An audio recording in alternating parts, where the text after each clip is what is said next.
Hello and welcome to Ninja Prep, जहां आपको preparation कराई जाती है JEE NEET and boards exam के लिए फिजिक्स सब्जेक्ट की। तो जैसा कि आपको पता है, हमारी जो सीरीज़ चल रही है फिजिक्स इन मिनट्स, जिसमें हम डील कर रहे हैं इलेक्ट्रोडायनेमिक्स को। तो जहां पर हम इस तरह के टॉपिक्स लेके आते हैं जिनको सॉल्व करने में स्टूडेंट को कुछ ना कुछ खासी दिक्कतें परेशानी महसूस होती है। तो आज का हम टॉपिक स्टार्ट करें उसके पहले वीडियो को सब्सक्राइब कर दीजिए, वीडियो को लाइक कर दीजिए, शेयर कर दीजिए, ज़्यादा से ज़्यादा शेयर कीजिए, जिससे कि और भी लोगों तक ये चीज़ें पहुंच सके। और अभी तक अगर आपने चैनल को सब्सक्राइब नहीं किया है तो प्लीज़ चैनल को सब्सक्राइब ज़रूर से ज़रूर कर दीजिए। तो आज का जो हमारा टॉपिक होने वाला है वो होने वाला है कैपेसिटर से। बहुत स्टूडेंट्स की डिमांड आ रही थी कि कैपेसिटर पर सर कोई टॉपिक बनाइए। तो कैपेसिटर में भी आज हम पढ़ने वाले हैं कि एक सिलेंड्रिकल कैपेसिटर के लिए उसकी जो कैपेसिटेंस है उसको किस तरह से फाइंड आउट किया जाता है। तो आज का जो हमारा टॉपिक है वो क्या है, capacitance of a cylindrical capacitor. एक सिलेंड्रिकल कैपेसिटर की हमें क्या निकालनी है, कैपेसिटेंस निकालनी है। और वो भी कौन सी लेंथ का है, इनफाइनाइट लेंथ का। इनफाइनाइट लेंथ से मतलब है कि लेंथ उसकी बहुत ज़्यादा है, हमें पता नहीं है, बहुत ज़्यादा है। ठीक है, तो सबसे पहले हम एक कैपेसिटर बना ले सिलेंड्रिकल। तो सिलेंड्रिकल कैपेसिटर बनाया हमने, ये बाहर वाला गोला हो गया और ये, और एक हो गया अंदर वाला गोला, है ना, ये अंदर वाला गोला हो गया। ये बन गया हमारा सिलेंड्रिकल कैपेसिटर। ठीक है, बाहर वाली जो सरफेस है, बाहर वाली सरफेस को हमने अर्थ कर दिया। अर्थ क्यों कर दिया, क्योंकि हमें इलेक्ट्रिक फील्ड क्या करना है, बाहर जीरो करना है, और इनसाइड द जो सिलेंड्रिकल कैपेसिटर है वहाँ पर भी इलेक्ट्रिक फील्ड क्या होगा, जीरो होगा। यानी कि अगर ये है रेडियस ए और ये है रेडियस बी, तो इलेक्ट्रिक फील्ड जो होगा वो किस किस के बीच में होगा, यहाँ पर होगा, इन दोनों के बीच में होगा। इलेक्ट्रिक फील्ड जो इस्टेब्लिश रहेगा वो ए और बी के बीच में रहेगा, क्योंकि हमें पता है कि जो कैपेसिटर है, कैपेसिटर बेसिकली होता क्या है, जो इलेक्ट्रिक फील्ड को क्या कर दे, बांध दे, किन्हीं भी दो चीज़ों के बीच में बांध दे। तो आउटसाइड द सिलेंड्रिकल कैपेसिटर यानी कि बी, आउटसाइड जो इलेक्ट्रिकल फील्ड होगा वो क्या होगा, जीरो होगा। और inside the electrical inside the ए, तो यहाँ पर भी इलेक्ट्रिक फील्ड क्या होगा, जीरो होगा। तो इलेक्ट्रिक फील्ड जो एस्टेब्लिश रहेगा वो किस किस के बीच में रहेगा, ए के बीच में रहेगा। यानी कि इलेक्ट्रिक फील्ड बाउंडेड रहेगा, ये ए और बी के बीच में रहेगा। ठीक है, ये चीज़ हमें पता होनी चाहिए।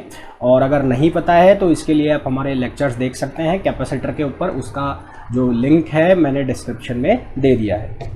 ठीक, तो सबसे पहले तो ये इनफाइनाइट लेंथ का है, तो इसकी इनफाइनाइट लेंथ के लिए तो हम इसकी कैपेसिटेंस कैलकुलेट नहीं कर सकते। तो हम क्या करेंगे, सबसे पहले कोई भी एक लेंथ कंसिडर कर लेते हैं, उस पर्टिकुलर लेंथ के लिए हम कैपेसिटेंस इसकी निकाल लेंगे। तो हम क्या करें, सबसे पहले मान लेते हैं कि जो इसकी लेंथ है, ये लेंथ है इसकी कोई, और इस लेंथ के लिए हम काम कर रहे हैं, और लेंथ मान ली हमने L। तो इस लेंथ के लिए हम मान लेते हैं इसका चार्ज पर यूनिट लेंथ मान लेते हैं ना, यानी कि हम इसकी चार्ज पर यूनिट लेंथ को लिख देते हैं लैम्बडा से। तो let charge per unit length for capacitor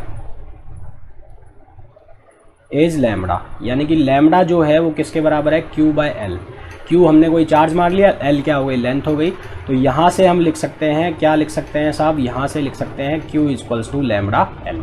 ठीक है, अच्छा, E आउटसाइड द जो स्पेयर आउटसाइड द सिलेंडर है B, उसके आउटसाइड इलेक्ट्रिक फील्ड जीरो हो गया, इनसाइड जीरो हो गया।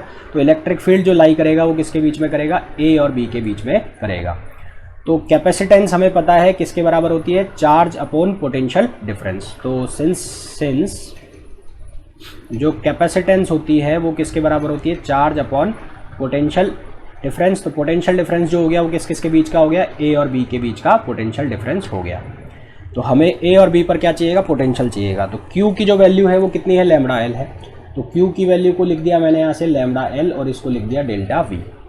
अब हम क्या करेंगे कि ये जो एक्सप्रेशन आया इसको मैं कुछ इस तरह से लिख लेता हूँ, C upon L equals to lambda upon delta V, और इस सी अपॉन एल को हम नाम दे देते हैं सी नॉट। यानी कि हम जो निकालने जा रहे हैं, हम निकालने जा रहे हैं कैपेसिटेंस पर यूनिट लेंथ, ठीक है। हम जो निकालने जा रहे हैं वो निकालने जा रहे हैं क्या, कैपेसिटेंस पर यूनिट लेंथ, पर यूनिट लेंथ, ठीक है। ये जो सी नॉट है ये किसको शो कर रहा है, कैपेसिटेंस पर यूनिट लेंथ को। अब हमारा जो काम है वो क्या है, हमें चाहिए डेल्टा वी चाहिए। तो डेल्टा वी निकालने के लिए मैंने कहा कि इलेक्ट्रिक फील्ड बाउंड हो गया किस किस के बीच में, ए और बी के बीच में। तो ए और बी के बीच में इलेक्ट्रिक फील्ड निकालने के लिए हम यूज़ करेंगे किसको, गाउस लॉ को। तो गाउस लॉ को यूज़ करने के लिए हमने यहाँ पर कोई पॉइंट ले लिया ऐसे, और यहाँ पर कोई पॉइंट ले लिया, तो यहाँ पर हमने एक गॉसियन सरफेस बना ली ऐसे, और उसकी जो रेडियस ले ली हमने, कितनी ले ली, आर, ठीक है। इसको मैं बड़ा करके दिखा देता हूँ। हमने ऐसे एक गॉसियन सरफेस ले ली और इसकी जो रेडियस ले ली, कितनी ले ली, आर, और लेंथ नीचे तक कितनी है, एल है। तो इस गॉसियन सरफेस के लिए, तो अकॉर्डिंग टू गाउस लॉ,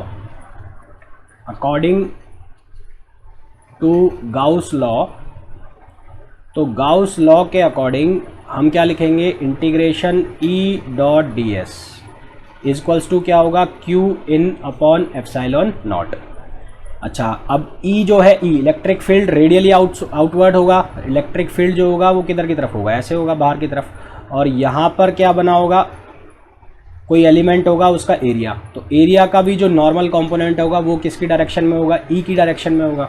तो ई और डी एस दोनों सेम डायरेक्शन में होंगे, यानी कि इनके बीच का जो कॉस थीटा एंगल आप निकालोगे, आप ऐसे निकालोगे ना, आप ये लिखोगे E D S equals to, आप लिखोगे E D S cos theta. तो थीटा एंगल इनके बीच का क्या हो जाएगा, जीरो, क्योंकि यहाँ पर ही क्या हो जाएगा, एरिया वेक्टर भी हो जाएगा। तो ई डी एस कॉस जीरो हो जाएगा, तो कॉस जीरो की वैल्यू कितनी होती है, 1 होती है। तो आपका ये जो एक्सप्रेशन बनेगा ये बन जाएगा E dot D S equals to Q in की वैल्यू आप लिख चुके हो, कितनी है, लैम्बडा एल है अपॉन एप्सिलॉन नॉट। अच्छा जी, अब डी एस की वैल्यू कैसे निकालोगे, तो एक सिलेंडर है, सिलेंडर के लिए आपको निकालना है, तो कैसे निकालोगे, 2 पाई और आर आपने रेडियस लिया हुआ है और एल, तो ये क्या हो जाएगा, इसका एरिया। तो ये वैल्यू क्या हो जाएगी, ई इंटू 2 पाई आर एल, और ये इक्वल हो गया किसके, lambda L upon epsilon not के, ठीक है। क्या कैंसिल हो गया, एल से एल मर गया, तो एल से एल मर गया। तो उसके बाद हमारे पास जो एक्सप्रेशन आ गया वो आ गया E equals to lambda upon 2 pi epsilon not R. ये आ गई इलेक्ट्रिक फील्ड की वैल्यू आ गई, ठीक है। किसकी वैल्यू आ गई, इलेक्ट्रिक फील्ड की। और ये शायद आप लोगों को पता भी होनी चाहिए, इसको जब हम इलेक्ट्रिक फील्ड पढ़ते हैं तो एक सिलेंडर के लिए जब इलेक्ट्रिक फील्ड हम निकालते हैं तो कुछ इसी तरह से उसकी वैल्यू आती है। पर हमें तो क्या चाहिए, पोटेंशियल चाहिए। तो पोटेंशियल निकालने के लिए हमें रिलेशन पता है कि डी वी इक्वल्स टू होता है minus E dot D R, ठीक है। D V equals to minus dot E dot D R. अब हम कहाँ से कहाँ तक इसको इंटीग्रेट करेंगे, ए से बी तक। अच्छा, हमें तो क्या चाहिए, मैग्नीट्यूड से मतलब है, तो मैग्नीट्यूड से मतलब है तो हम इसका क्या ले लेंगे, मॉड ले लेंगे। तो मॉड ले लिया हमने, डी वी मॉड ले लिया, तो माइनस साइन भाग गया, तो ये हो गया ए से लेकर कहाँ तक, बी तक। और ई की वैल्यू रख दो, ई की वैल्यू कितनी, ई की value lambda upon 2 pi epsilon not R और डी आर, ठीक है। तो कांस्टेंट जो है वो बाहर, lambda upon 2 pi epsilon not बाहर, और ये रह गया कहाँ से कहाँ तक, ए से बी तक, 1 अपॉन आर डी आर। अब 1 अपॉन आर का जो इंटीग्रेशन होगा वो क्या होगा, लॉग होगा, है ना। तो डी वी इक्वल्स टू कितना बन गया, lambda upon 2 pi epsilon not, और ये बन जाएगा ln का मतलब लॉग किसके बेस पर है, ई के बेस पर है। तो ये एक्सप्रेशन आ जाएगा b बाई ए। ये किसकी वैल्यू हो गई, ये हो गई पोटेंशियल डिफरेंस की। तो आप चाहो तो ये भी याद रख सकते हो, क्योंकि डायरेक्ट ये भी ऑब्जेक्टिव क्वेश्चन है, ये भी डायरेक्ट ऑब्जेक्टिव क्वेश्चन है ना। एक कैपेसिटर के डेरिवेशन में हमें कितने सारे ऑब्जेक्टिव क्वेश्चन मिल रहे हैं, देखा। अब हमें क्या चाहिए था, हमें चाहिए था ये वैल्यू। हमें इस वैल्यू को कहाँ रखना था, यहाँ पर सी नॉट वाली वैल्यू में, तो यहाँ पर वैल्यू रखो। तो सी नॉट जो है क्या, कैपेसिटेंस पर यूनिट लेंथ, वो किसके बराबर है, लैम्बडा अपॉन डेल्टा वी। तो डेल्टा वी की वैल्यू कितनी है, lambda upon 2 pi epsilon not, और ये कितना है, ln b अपॉन ए। तो ये लैम्बडा से लैम्बडा कैंसिल, तो यहाँ से सी नॉट की जो वैल्यू आ गई वो कितनी आ गई, 2 pi epsilon naught ln b upon ए।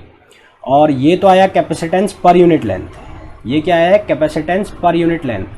हमें अगर पूछा जाए कि एक लेंथ में कैपेसिटेंस निकालो, कोई लेंथ दे दी जाए मान लो, तो इसको किससे मल्टीप्लाई कर दोगे, L से मल्टीप्लाई कर दोगे, तो क्या आ जाएगा कैपेसिटेंस।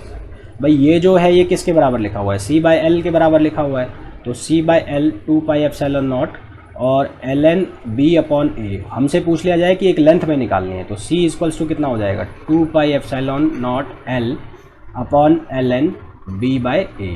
तो ये क्या हो जाएगा कैपेसिटेंस एक गिवन लेंथ के अंदर। ये जो एक्सप्रेशन है किसके लिए है, कैपेसिटेंस पर यूनिट लेंथ के लिए है। ये क्या आया है, इसकी पोटेंशियल डिफरेंस आई है। ये क्या आया है, ये आया है इलेक्ट्रिक फील्ड। ठीक है, तो इस तरह से हम क्या निकालेंगे, एक सिलेंड्रिकल कैपेसिटर की कैपेसिटेंस निकालेंगे। कैपेसिटेंस पर यूनिट लेंथ भी निकाल सकते हैं हम, और कैपेसिटेंस एक गिवन लेंथ में भी निकाल सकते हैं। तो होपफुली इसको समझने में आपको कोई दिक्कत, कोई परेशानी बिल्कुल भी नहीं हुई होगी। मुझे नहीं हुई है, तो मेरे को लगता है कि आप लोगों को भी नहीं हुई होगी। बहुत इजी था ये समझना, ऐसा कोई इसके पीछे मैथमेटिक्स, टिपिकल वाला मैथमेटिक्स तो नहीं लगा हुआ था। तो अगर आप इस वीडियो को देख रहे हैं तो प्लीज़ वीडियो को लाइक कीजिए, ज़्यादा से ज़्यादा शेयर कीजिए, जिससे ज़्यादा से ज़्यादा लोगों तक ये चीज़ें पहुंच सके और उन्हें भी इन चीज़ों का बेनिफिट मिल सके, और आपकी तरह उन लोगों का प्यार भी हम तक पहुंच सके, जिससे हमें ज़्यादा से ज़्यादा इस तरह के वीडियो बनाने का मोटिवेशन मिल सके। तो मिलते हैं इसी तरह के एक बेहतरीन वीडियो के साथ नेक्स्ट लेक्चर में। तब तक के लिए पढ़ते रहिए, मज़े करते रहिए और देखते रहिए निंजा प्रैप। Thank you.